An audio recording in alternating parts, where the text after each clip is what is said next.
नमस्कार दोस्तों, एक बार एक ईरानी व्यापारी महाराज कृष्णदेव राय के दरबार में आया। वह महाराज के लिए ढेर सारी भेंट लेकर आया। महाराज खुश हो गए। उन्होंने भी अपनी तरफ से मेहमानवाजी में कोई कसर नहीं छोड़ी। सेवकों से कहकर उन्होंने ईरानी व्यापारी के रहने की शानदार व्यवस्था करवाई। उसके लिए एक से बढ़कर एक पकवान परोसने को कहा। सेवक भी महाराज की आज्ञा के पालन में जुट गए। एक दिन खाने के बाद सेवकों ने ईरानी व्यापारी को मीठे में रसगुल्ला परोसा।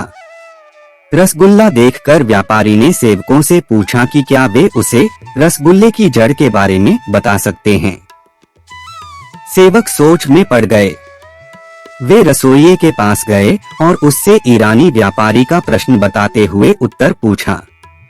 रसोइये को तो बस रसगुल्ला बनाना आता है, उसकी जड़ के बारे में उसे कोई जानकारी नहीं थी। वह उस प्रश्न का उत्तर नहीं दे पाया। सेवकों ने कई लोगों से इस प्रश्न का उत्तर पूछा, लेकिन कोई इसका उत्तर नहीं दे पाया। धीरे धीरे महाराज के कानों में यह बात पहुंची कि ईरानी व्यापारी के द्वारा रसगुल्ले की जड़ के बारे में पूछा गया है और महल में कोई भी उसके इस प्रश्न का उत्तर नहीं दे पा रहा है। उन्होंने अपने सबसे चतुर दरबारी तेनालीराम को बुलवाया और उसके सामने यह प्रश्न रख दिया। प्रश्न सुनने के बाद तेनालीराम बोला, महाराज, कल दरबार में आप ईरानी व्यापारी को बुला लीजिए। मैं सबसे सामने इस प्रश्न का उत्तर दूंगा। अगले दिन सारा दरबार खचाखच भरा हुआ था। ईरानी व्यापारी भी दरबार में उपस्थित था। तेनालीराम जब दरबार में आया तो अपने हाथ में एक कटोरा लिए हुए था जो मलमल के कपड़े से ढका हुआ था। महाराज ने पूछा, तेनालीराम, क्या तुम रसगुल्ले की जड़ के बारे में पता कर आए? जी महाराज, मैं इस कटोरे में रसगुल्ले की जड़ लेकर आया हूँ, कहते हुए तेनालीराम ने कटोरे के ऊपर से मलमल का कपड़ा हटा दिया। कटोरे में गन्ने के कुछ टुकड़े पड़े हुए थे, जिसे देख महाराज सहित सारे दरबारी चकित रह गए। तेनालीराम ईरानी व्यापारी के पास जाकर उसे कटोरा देकर बोला, महाशय, ये है रसगुल्ले की जड़।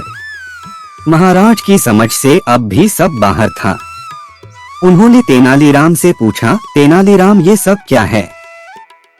तेनालीराम बोला, महाराज, मिठाई शक्कर की बनती है। शक्कर को बनाया जाता है गन्ने से इस तरह। उआन गन्ना रसगुल्ले की जड़।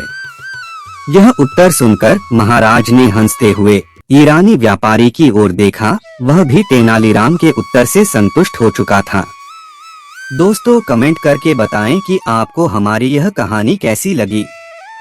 पसंद है तो इसे लाइक और शेयर करें और ऐसी ही मजेदार कहानियां सुनने के लिए चैनल को सब्सक्राइब करना ना भूलें। मिलते हैं जल्दी ही एक और नई कहानी के साथ। तब तक स्वस्थ और खुश रहें। नमस्कार।